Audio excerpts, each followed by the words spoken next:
Welcome to Echo Chamber Insight, your daily gateway to today's essential stories. I'm your host, Chamber Insight, inviting you to embark on a journey through our dynamic world. Subscribe now for a wealth of updates. Our saga begins with global tensions escalating as leaders gather for critical discussions. Yet, amidst this, hope emerges with scientific advancements offering relief in our battle against adversity. Stay connected for the latest news and expert analysis as we navigate today's evolving landscape together. News number 1. Tabloid publisher testifies he cancelled deal for Trump to buy story of alleged affair. David Pecker's testimony during Donald Trump's criminal trial has unveiled a startling revelation regarding the measures taken to shield Trump's 2016 presidential campaign from potential scandal. As a prominent figure in the media industry and a staunch ally of Trump, Pecker confessed to actively seeking to silence a former Playboy model who alleged an affair with Trump. His testimony exposed a coordinated effort to minimize the perceived damage such a story could cause to Trump's presidential aspirations, shedding light on the intricate web of relationships and power dynamics often at play behind the scenes of high-stakes political campaigns. Pecker's acknowledgement that he viewed the model's story as detrimental to Trump's campaign underscores the paramount importance of controlling the narrative in the fiercely competitive realm of presidential politics. Advising Trump to purchase the model's silence, with the involvement of Trump's personal attorney at the time, Michael Cohen, highlights the utilization of personal connections and resources to navigate potential crises. The participation of the National Enquirer, a tabloid under Pecker's control, in funding the model's silence further underscores the sway wielded by media entities in shaping public perception and safeguarding political interests. The disclosure of Pecker's actions raises broader concerns about the integrity of the electoral process and the ethical standards upheld by individuals in positions of power. The revelation of clandestine efforts to suppress potentially damaging information casts doubt on the transparency and accountability of political campaigns, emphasizing the necessity for robust mechanisms to safeguard the integrity of democratic processes. Pecker's testimony adds another layer to the ongoing scrutiny surrounding Trump's presidency, prompting deeper reflection on the intricate interplay between media, politics, and personal interests. As the trial unfolds, it is poised to ignite further discourse on the influence of media conglomerates and the obligations of those who wield control over them. Ultimately, Pecker's admission serves as a poignant reminder of the enduring imperative to uphold ethical standards and preserve the integrity of democratic institutions in the face of formidable interests. News number 2. Supreme Court seems skeptical of Trump's claim of absolute immunity, but decision's timing is unclear. The likely rejection by the Supreme Court of Donald Trump's claim of absolute immunity from prosecution over election interference marks a pivotal moment in the ongoing legal battles involving the former president. Chief Justice John Roberts, joined by at least 5 other justices, expressed skepticism toward Trump's assertion of immunity, suggesting that the case may require further examination in lower courts before proceeding to trial. This stance underscores the judiciary's dedication to upholding the rule of law and ensuring that all individuals, regardless of their status, are subject to accountability for their actions. While the potential rejection of Trump's claim by the Supreme Court represents a setback for his legal defense, a possible delay in the trial could inadvertently work to his advantage, potentially extending beyond the November election.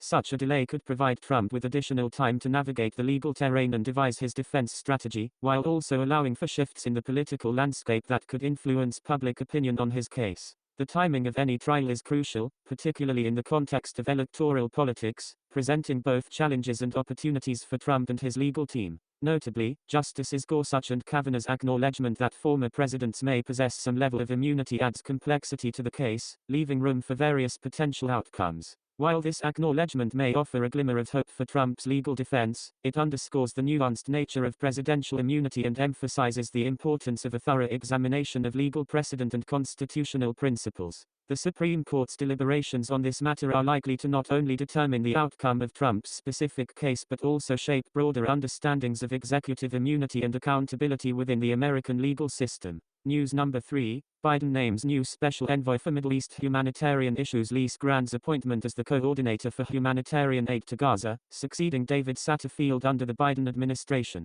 signifies a significant departure in the approach to tackling the pressing humanitarian crisis in the region. With a rich background as the former CEO and president of the U.S. Institute of Peace and as a UN diplomat, Grant brings extensive expertise in international conflict resolution and humanitarian affairs to her new role. Her selection underscores the Biden administration's commitment to prioritizing humanitarian concerns in the Middle East and engaging with the complex challenges confronting Gaza. Assuming the position of Special Envoy for Middle East humanitarian issues, Grant faces the daunting task of navigating the intricate geopolitical dynamics that have long impeded effective humanitarian aid delivery to Gaza. Amid the fallout from the conflict in October, efforts to provide essential assistance have encountered numerous hurdles, with Israel initially hesitant to agree to a ceasefire. Grant's appointment comes at a pivotal moment, with the region reeling from the devastating consequences of conflict and in urgent need of humanitarian aid. Grant's background in conflict resolution and diplomacy positions her well to confront the multifaceted challenges of delivering aid to Gaza. Her leadership will play a pivotal role in fostering collaboration among international stakeholders, navigating political sensitivities, and advocating for the rights and well-being of civilians affected by conflict. By entrusting Grant with this critical role, the Biden administration signals its commitment to pursuing sustainable solutions that address the root causes of the humanitarian crisis in Gaza and promote stability and prosperity in the region. News number 4, Athletic Director used AI to frame principal with racist remarks in fake audio clip. Police say the revelation that Pickersville High School's former athletic director used artificial intelligence AI to impersonate Principal Eric Eastwood and spread racist and anti-Semitic comments has rattled the community. Dazhan Darien, 31, now faces charges of disrupting school activities for allegedly fabricating Eastwood's voice and attributing inflammatory remarks to him.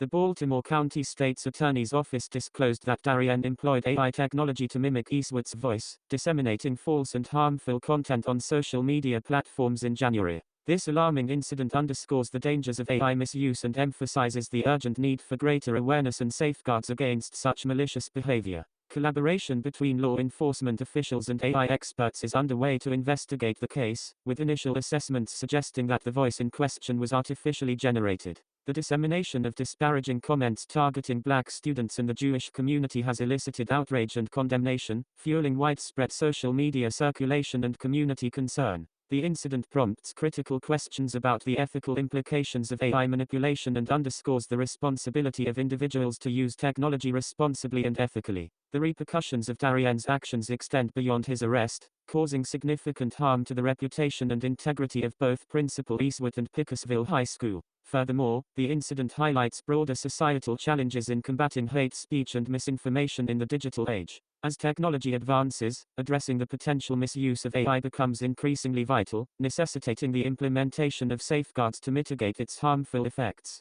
In response to this troubling incident, stakeholders at local and national levels must collaborate to raise awareness about the dangers of AI manipulation and strengthen regulations to prevent its misuse. Additionally, educational institutions and communities must prioritize efforts to foster inclusive, tolerant environments where hateful acts have no place. This case serves as a stark reminder of the imperative to confront and address the root causes of discrimination and hatred in all its manifestations. News number 5, Tennessee lawmakers OK bill criminalizing adults who help minors receive gender-affirming care. The approval of legislation in Tennessee's GOP-controlled state house to criminalize adults assisting minors in accessing gender-affirming care without parental consent has sparked intense debate and controversy. This bill, awaiting Governor Bill Lee's signature, signifies a significant escalation in the ongoing cultural and political battles surrounding LGBTQ+ rights and healthcare access. Critics are concerned about the legislation's broad scope, warning that it could encompass activities ranging from online discussions about gender-affirming care to aiding minors in traveling to states with different regulations. Violating this legislation could have profound implications, extending criminal charges to individuals providing or seeking gender-affirming care for minors. The approved legislation creates a chilling effect, potentially deterring healthcare providers, educators, and support networks from offering essential services and resources to LGBTQ+ youth, exacerbating existing barriers to care and support. This legislative move reflects a broader ideological divide on issues related to gender identity, parental rights, and healthcare autonomy. While proponents argue for parental authority in medical decisions for their children, opponents see the legislation as a threat to the rights of transgender and gender non-conforming youth to access life-saving healthcare. Tennessee's action adds to a complex patchwork of laws across the United States, further complicating efforts to ensure equitable access to affirming healthcare for all individuals, regardless of their gender identity or expression. And that concludes our exploration today on Echo Chamber Report. If you found these insights valuable and want more Chamber Insight, don't forget to hit the like button, share this video with your friends, and subscribe to stay updated on all our future discussions. We value your perspectives, so feel free to leave your thoughts in the comments below. The conversation doesn't end here, let's keep breaking down barriers and fostering open dialogue together on Chamber Insight. Thanks for joining us on Echo Chamber Report, and until next time, stay curious.